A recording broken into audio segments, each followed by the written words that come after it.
les jeux sociaux! Aujourd'hui, on reprend une bonne vieille habitude. On vous fait un unboxing. Et cette fois-ci, c'est du lourd, c'est du gros, c'est du très très gros. On déballe ensemble le jeu Monster Hunter World version Kickstarter, le All-In. On l'a pas encore ouvert. On a fait qu'enlever les emballages plastiques. On le découvre en même temps que vous.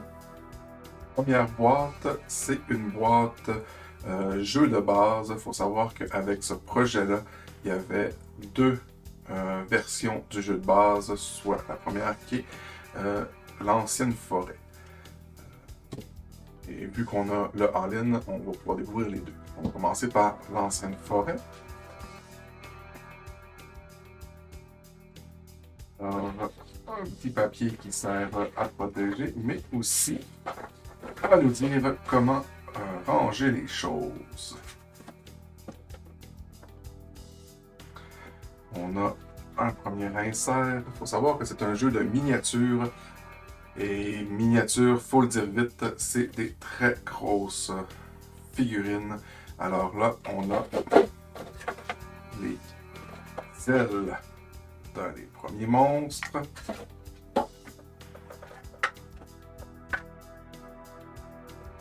Ici, le corps. Pour vous donner une idée, j'ai pas des petites mains. C'est quand même de la figurine. Alors, voici une fois avec ses ailes.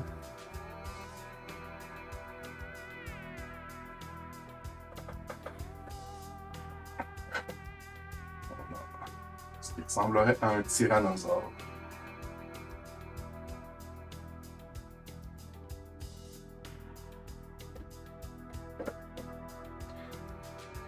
Ici, j'hésite entre un écureuil volant ou vraiment fâché ou je sais pas quoi.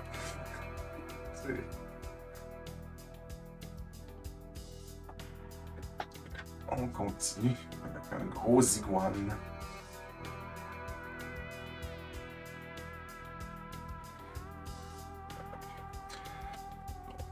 Ça va être le premier étage. Et maintenant, on a les punchboards pour avoir des marqueurs d'éléments, marqueurs de déplacement, de tout. Sur l'autre côté, on a une partie du plateau de jeu qui nous indique où le monstre se trouve. Le tout petit monstre.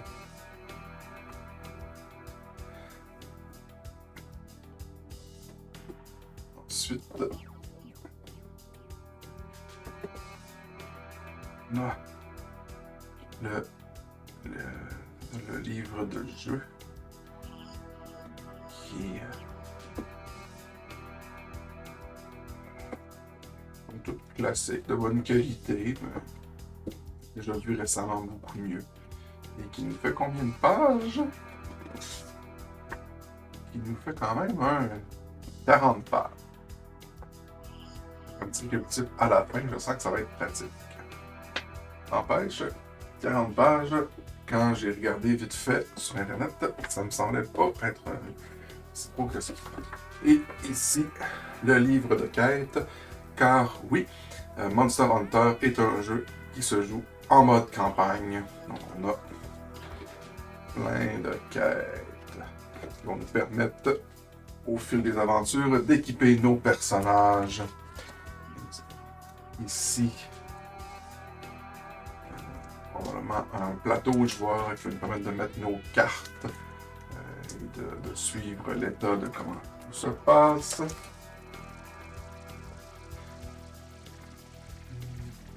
Le journal de campagne, pour le suivi de la campagne. Ici, c'est les joueurs. Ça ressemble aux fiches des monstres qui vont nous indiquer leur point de vie, leur faiblesse, leur capacité. En arrière, une référence pour les forges qu'on peut faire. Des dés. Ici, beaucoup de cartes, donc les joueurs vont jouer avec des cartes pour faire leurs actions, mais les monstres aussi. Et je ne sais pas si on va voir l'exemple de carte de monstre. De ce que j'avais vu sur la campagne, c'est que les monstres vont avoir des cartes qui indiquent quelle attaque, quel mouvement ils vont faire. Mais à l'endos, il y a quelques symboles, puis ça fait que si on affronte les mêmes monstres, souvent on peut venir à anticiper quel genre d'action ils peuvent faire. Un peu comme un chasseur expérimenté qui pourrait dire OK, dans telle posture, il peut soit bondir à gauche ou cracher du feu, par exemple. Je extrapole, c'est pas ça, c'est exactement ça, mais c'était ce qu'il laissait présager. Donc ici, on a des cartes. Je vais ouvrir un paquet. Peut-être plusieurs. Donc ici, on semble avoir des cartes. Je dirais, mon instinct me dit que ça peut ressembler à des cartes de dégâts. Mais sans avoir lu de fond en comble les règles, c'est difficile à dire. Je n'ouvrirai pas tous les paquets de cartes parce que ça va en faire beaucoup. Ça ici, c'est une carte du paquet que j'ai ouvert. Qualité de la carte, je dirais que c'est l'équivalent de bonnes cartes de jeux de poker ou tout ça. On a vu des cartes dans les jeux modernes peut-être un petit peu plus de qualité, peut-être un peu plus résistantes. Là, honnêtement, de la façon que c'est sont faites, j'aurais peur qu'elles s'écornent relativement rapidement, qu'elles se brisent. Et à la quantité qu'il y en a, ça fait une quantité quand même très élevée de sleeves à faire. Peut-être un petit peu de déception là-dessus, de savoir à quel point il faut brasser agressivement ces cartes-là. Ça va être à regarder. Je serais un peu déçu de briser les cartes rapidement, mais en même temps, si on regarde la pile, ça c'est un des paquets que j'ai. On peut dire déjà une centaine de cartes là. Un autre paquet similaire là. Là. On en a encore ici. Je prends la boîte pour regarder les cartes.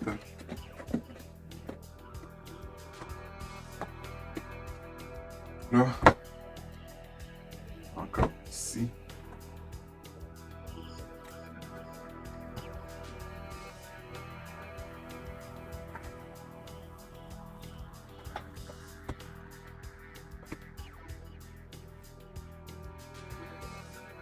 Comme je disais, beaucoup de cartes. Donc, ils sont de bonne qualité, mais c'est sûr que si j'envoie un les craquer pour faire ça, je réponds plus de moi. Dans tous les paquets que j'ai sortis, on voit ici les armes qu'on peut avoir. Ça semble dire les dégâts qu'ils peuvent faire. En dos. Encore des armes. Ici, ça semble être continuant l'équipement, les armures.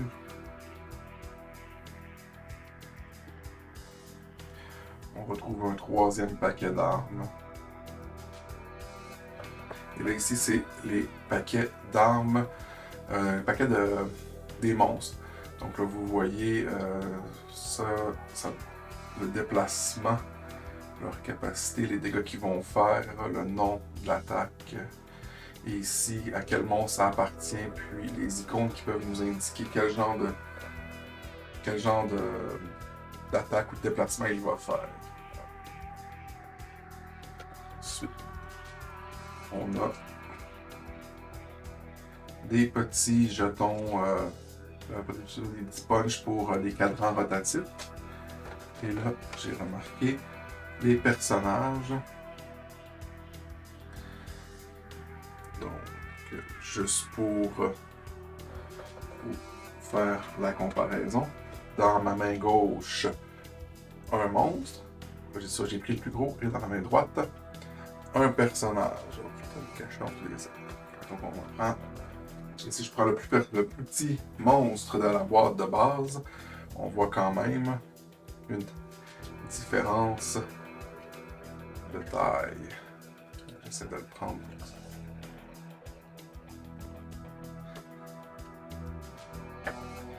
Alors, un personnage.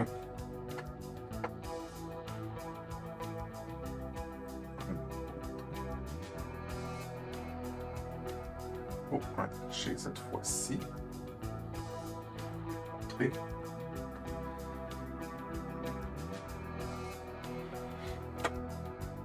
Et un quatrième. Il y a 4 personnages car c'est un jeu qui joue jusqu'à 4 joueurs et qui est coopératif. On continue avec le deuxième jeu de base, soit celui des Wildspire Waste.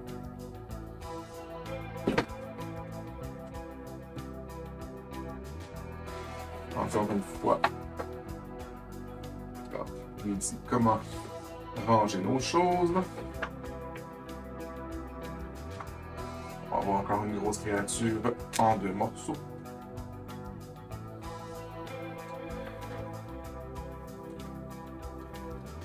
Alors voici la grosse créature une fois assemblée. Je dois dire que l'assemblage est quand même bien fait. Il y a comme un gros morceau pour le rentrer dedans avec une petite coche pour bien aligner. Thématique dragon encore une fois. On va penser à un dragon de roche si on avait des éléments à mettre au dragon. Petite créature. Aussi penser à un tyrannosaure comme tantôt, mais là plus roche. C'est presque un animal aquatique. Dans le désert, particulier.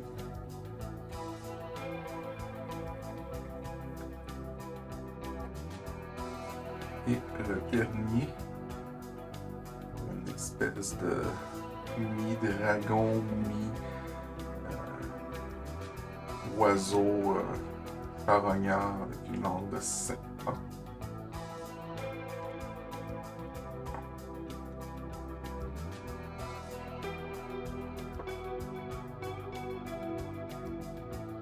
Encore là, un punchboard. Plateau de jeu. Cette fois-ci, c'est pas de la forêt, c'est désertique. Ensuite, un autre livre de règles. C'est vraiment comme le jeu de base. Comme l'autre jeu de base, c'est aussi. La voix, je suis capable. Encore un livre de quête, ce qui fait quand même qu'on a les 2 jeux de base. 2 grosses quêtes, 2 grosses campagnes à compléter. Plateau de personnages encore. Un autre journal pour suivre les quêtes. Encore les plateaux pour résumer les monstres et les forges possibles. Ici, on a encore des cartes. Des cartes D&D. Des personnages différents de l'autre jeu de base. Lui, on dirait un homme arbre ou quelqu'un qui tape une hache très particulière. Je suis pas sûr que sa tranche fait vraiment quelque chose. Comment transformer une hache en massue. Il y a un lancier.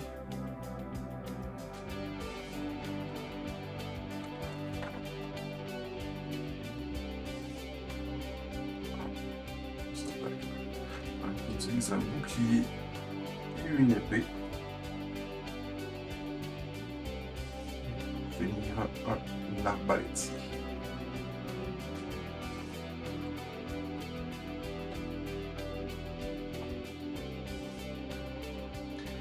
Alors, je présume que les personnages peuvent s'intervertir d'une boîte à l'autre pour jouer ensemble. Je vais le courir bien assez vite. On passe maintenant à une extension. Les extensions, c'est principalement des monstres, mais pas que. Ici, je crois que c'est le monstre Ner... Je viens d'en faire. Nergigante.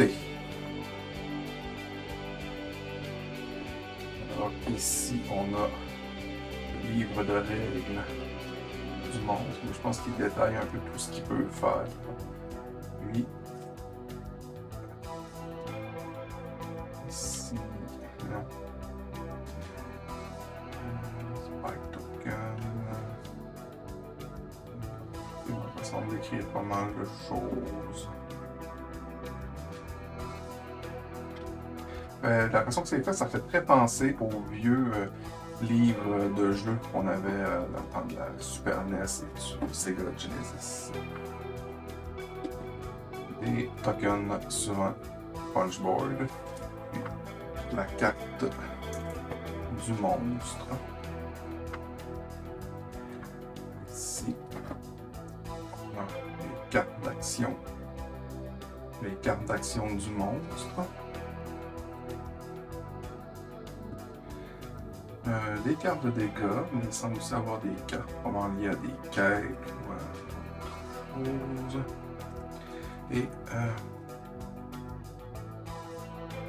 Et des armes, j'imagine qu'on ramasse des morceaux de monstres quand on en tue et qu'on peut fabriquer ensuite des armes en lien avec les morceaux qu'on ramasse.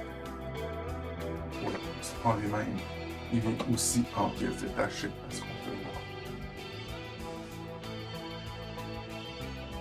À quoi il ressemble, à ses ailes installées.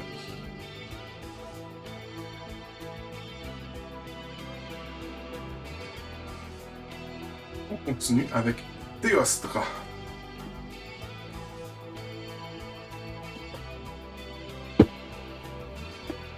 Encore une fois, le livre de règles. Les punchboard associé au monstre, la carte du monstre, aussi c'est ce qu'il va looter. Encore des cartes d'armes et d'autres objets. Ça semble d'autant plus confirmer ma théorie sur les cartes d'action du monstre.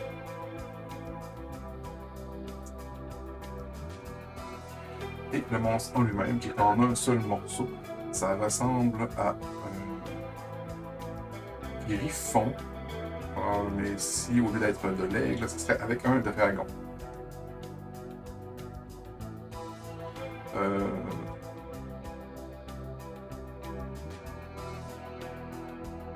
Et on poursuit avec une autre extension de monstre. Cette fois-ci, c'est le Kulayaku.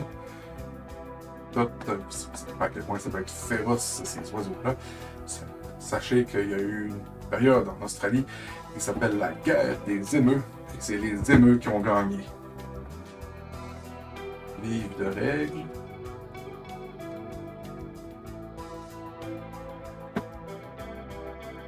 Un petit sac pour plancher les choses. Carte du monstre. Ses ajouts. Et là, on a un petit monstre. Je vais sortir les cartes. Encore une fois, on a des cartes d'armes. Et les cartes d'action du monstre. Et là, on a un petit monstre qui tient quand même un caillou dans ses mains. Mais on a surtout une pléthore de personnages. Donc ici, c'est, je ne me rappelle plus de leur nom, mais c'est des genres de petits mignons qui vont servir d'aide aux joueurs. Trois exemplaires. Ça ressemble à l'ours esquimau.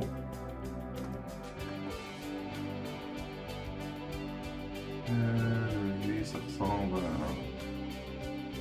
je sais pas, un Kalinours qui grunge. Là, on a autre personnage, un autre avec un bouclier.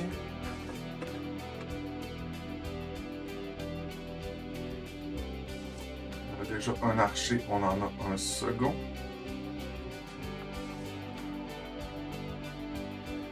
Ici, un ours avec un crâne sur la tête et une massue.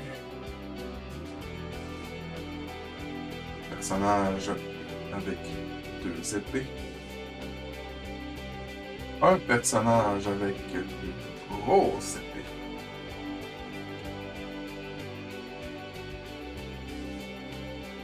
Un 3e archer.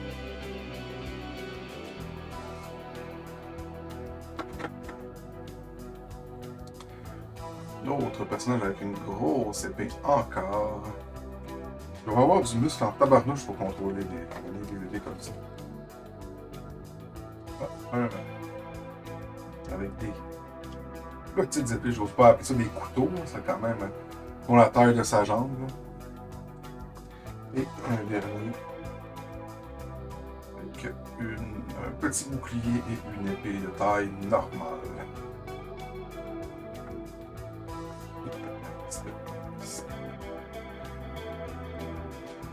Un cochon! Je sais pas si on le voit bien. Ça, c'est très drôle. Pour cette extension. Alors, avant-dernière extension, celle-ci, on va prendre un risque. Ça s'appelle de Hunter's Arsenal. Si je me souviens bien, il avait suggéré un système où on allait pouvoir changer, comme un peu personnaliser nos figurines et tout ça. Je crois que c'est cette extension-là qui s'en assure. Alors, on commence avec le traditionnel punchboard, le livre de règles.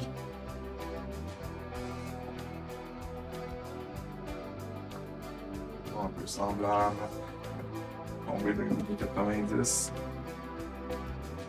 Ici, les plateaux. Donc ici, ça parle de l'ancienne forêt. Ici encore l'amélioration. On a des cartes. Encore des cartes d'armes. Personnelles. Des armes. Quoi? Quand je vous disais que ça prendrait beaucoup de sleeves si on veut tout sleever. Les armes. Et là. Je suis peut-être trompé.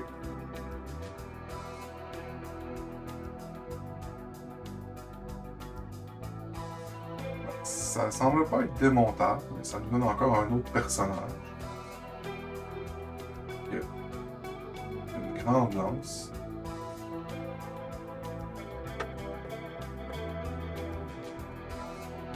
Un autre ici avec une espèce d'arbalète spéciale. Grosse armure.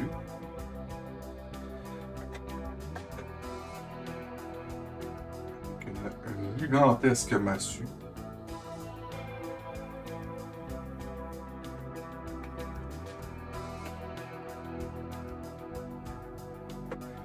Dernier avec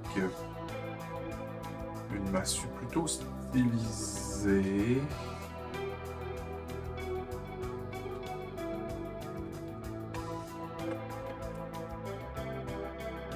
Avec une épée longue et effilée.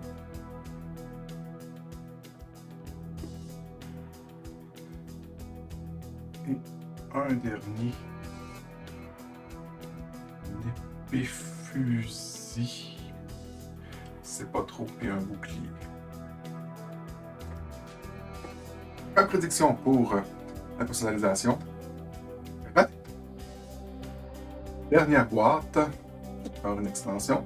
Celle-ci, je crois que c'est un très très gros monstre. Déjà que les autres, on les trouvait gros. Celle-là, si je ne me trompe pas, devrait être énorme. C'est le Kuchala Daora. Alors, tellement gros que ils l'ont attaché dans la boîte.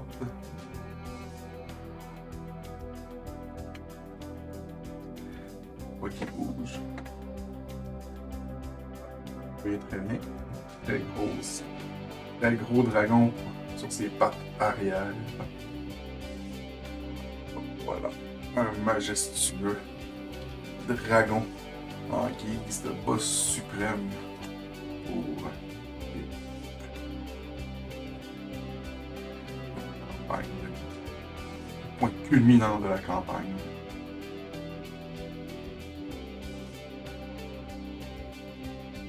Et des cartes rattachées à ce monstre-là. Ces cartes d'action à lui. Là, je fouille la boîte. Ah! Ah!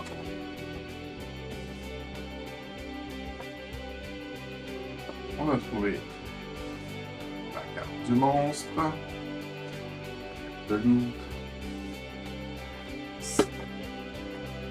les punchboards, son livre de règles.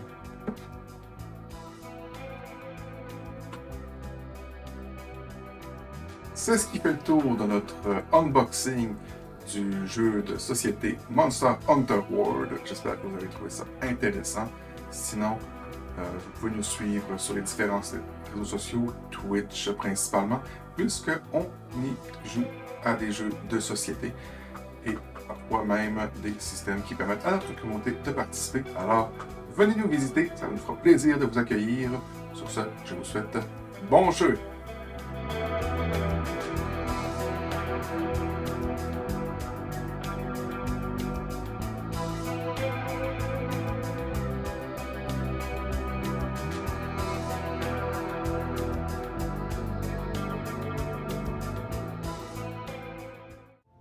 Si vous avez aimé cette vidéo, n'oubliez pas de nous donner un pouce bleu. Vous voulez en voir plus? Abonnez-vous et activez toutes les notifications pour être informé lorsque notre contenu est mis en ligne. Parce que on est plutôt chaotic good sur YouTube. On vous propose d'autres vidéos dans le même style, à gauche et à droite. Et comme vous aimez les jeux de société, venez vous asseoir à notre table tous les mardis 13h, ainsi que les samedis et dimanches 20h, pour vivre des parties en temps réel et interagir avec nous sur Twitch TV. On est game!